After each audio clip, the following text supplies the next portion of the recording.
সুস্থতা যে কত বড় আল্লাহর নিয়ামত সেটা অসুস্থ হলেই বোঝা যায়। তো আসসালামু আলাইকুম, সবাই কেমন আছেন? আলহামদুলিল্লাহ ভালো আছি মোটামুটি। তো যাই হোক, কালকে রাত্রে হঠাৎ করে আমার একটু অসুস্থ হয়ে গেছি, জ্বর জ্বর ভাব আসছিল। তো ঠান্ডাও লেগেছে, শুধু কাশি, কাশতে কাশতে এমন অবস্থা হয়, বুকে ব্যথা হয়ে গেছে।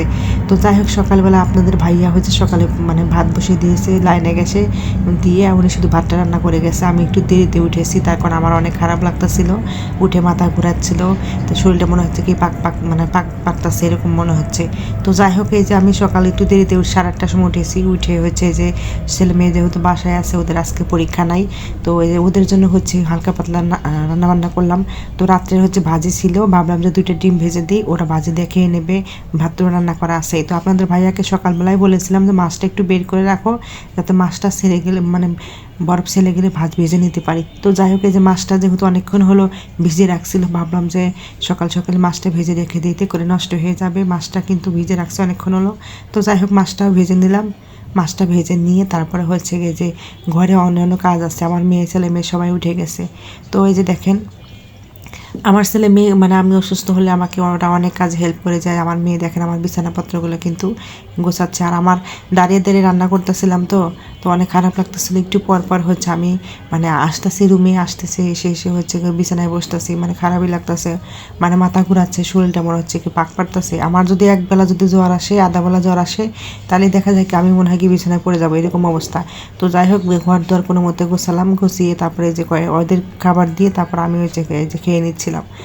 না খেলে তো হবে না। তো এরপরে যে দুপুরে রান্না বান্না করতে হবে, সকালে যেহেতু ডিম ভাজি আর ভাজি দেখে এসি, তো ওই যে তার জন্য হচ্ছে যে পাতাকপি আর হচ্ছে ঘরে যেহেতু সবজি বেশি ছিল না, টমেটো আলু আর হচ্ছে ফুলকপি ঘরে ছিল, ভাবলাম যে এগুলো দিয়ে যেগুলো আছে সবজি সেগুলো দিয়ে রান্নাবান্না করে নেই।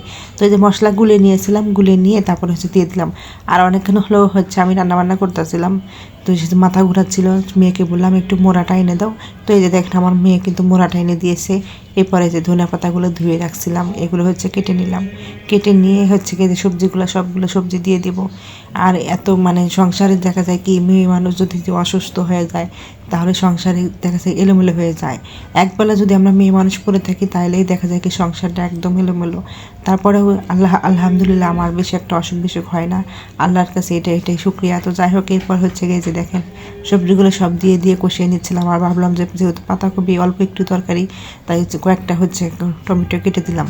তো ঘরে তো বেশি একটা সবজি ছিল না, তো ভাবলাম টমেটো কেটে দিয়ে একটু বেশি হয়ে যাবে।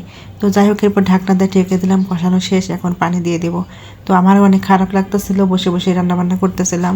তো আমরা মেয়ে মানুষ যদি একবেলা পড়ে থাকি, সংসারের কাজে অনেক এলোমেলো হয়ে যায়। তো এরপরে যে দেখেন বলক আসছে, মাছগুলো ভাবলাম যে মাছগুলো ভেজে রাখছিলাম যে সকালেই, আর এই যে এগুলো মাছগুলো এখন দিয়ে দিলাম তরকারিতে, দিয়ে ধনিয়া পাতাগুলো দিয়ে দেবো। আমারও অনেক খারাপ লাগতেছিল, তাই বেশিক্ষণ আর ভিডিওটা বড় করলাম না। তো যাই হোক, আপনারা ভালো থাকবেন, সুস্থ থাকবেন, আল্লাহ হাফেজ।